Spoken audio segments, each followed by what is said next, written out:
Hello guys, welcome to 5th generation and welcome to another unboxing, another review, another video testing. So ang itetest natin ngayon is the High Kappa T-Rex Airsoft Pistol by WE.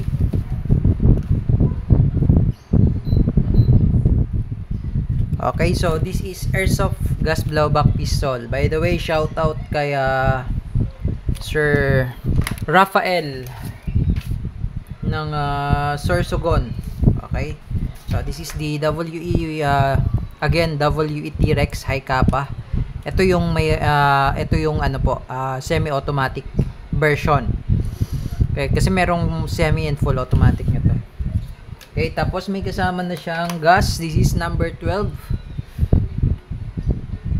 Green gas, standard power, Pop Dino brand, at saka yung 0.23 grams na 4,000 shots. Okay, then another gas tank, extra order number 12, and on the silicone oil. Okay, buksan na natin. So may kasama na siyang manual, owner's manual. Ito yung kanyang magazine. This is 30 rounder capacity, pero mas recommended namin half lang ang lalagay na bala. Kung 30 siya, mas maganda 15 rounds lang, para yung spring po ay hindi agad lalambot. Ito naman yung plate para sa red dot optic.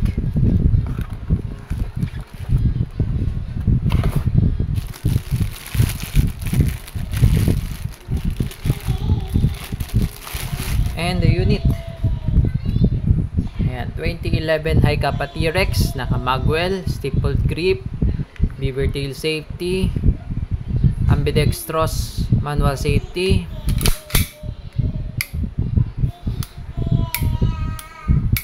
ayan, fiber optic sight, serrations on front and rear, tapos may thread yung kanyang barrel.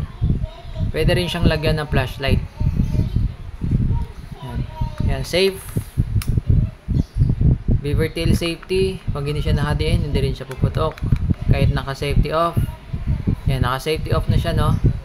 Pag hindi to nadidiinan, hindi rin siya puputok. Kailangan diinan.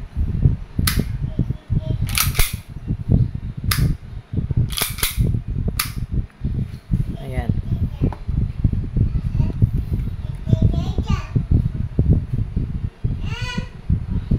2011 High Kappa T-Rex.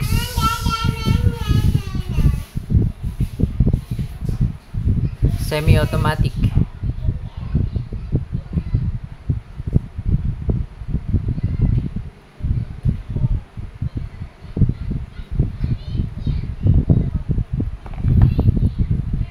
Okay, so tingnan natin kung ilan yung kanyang velocity.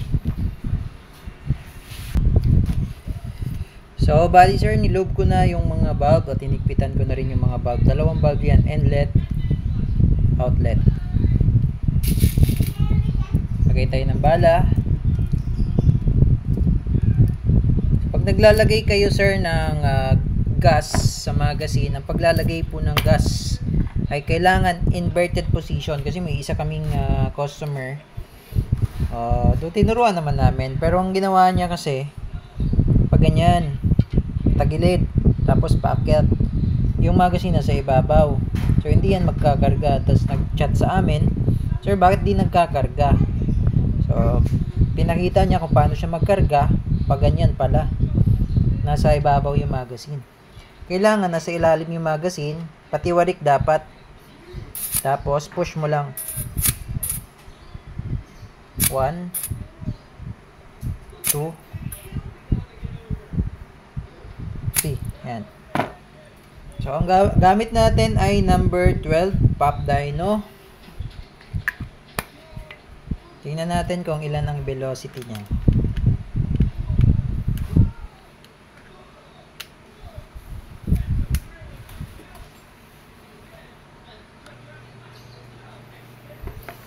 Okay, testing.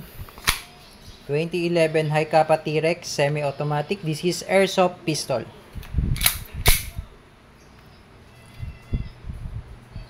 Firing.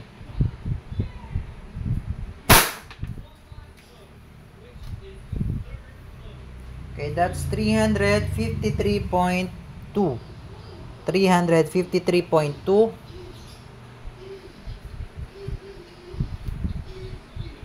Wait lang.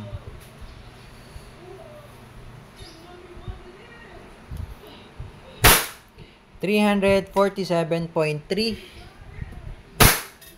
341.4, and 343.4. Okay, so ayan po yung kanyang velocity using the number 12 Pop Dyno green gas and 0.20 grams BBs. Okay, kung mas mabigat yung BBs, magkaiba din yung kanyang velocity. Okay? So, release mag. Ito isa sa mga tip, no? Bigyan ko kayo ng tip, sir, para, di ba, nag-open slide siya. Para hindi mapudpud yung notch na yan, yung part na yan. Ang gawin nyo, itulak nyo muna siya. Pagya. Ayan. Tapos, baba mo to, alalay lang siya, alalay sa slide. Tapos, release. Kasi pag nag-open slide yan, tapos ganyan, ganun lang ang gagawin nyo. Katagalan ito, mapupudpud yan. Magkikiskisan kasi yan. Yan. Kaya kailangan alalayan mo lang siya. Yan. Okay, then itong barrel pala gumagalaw talaga yan, no? That's normal. Okay, naka-stock barrel tayo. Okay. So, more testing pa. So, ito po, 10 shots po yung nilagay ko, 10 rounds. So, mas maganda, tingnan nyo po, hindi siya batak, no? Kasi pag puno yan, lagi naka-down yung spring. Katagalan, lalambot yung spring. Pag malambot yung spring, hirap na siyang itulak yung bibis. Paakyat. Yan. So, kung hindi siya puno, yan, hindi siya batak na batak, 10 to 15, tama lang yun. Okay, testing.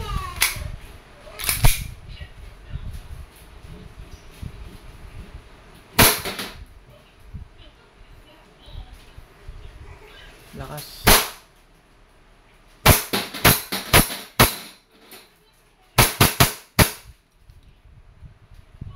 Slide, release mag, alalay lang sa slide, hammer down. Okay, again, this is the 2011 High Kappa T-Rex na semi-automatic lang. Okay, sa mga interested po, ilalagay ko po yung description yung details sa description. Check nyo na lang po. Thank you and have a nice day.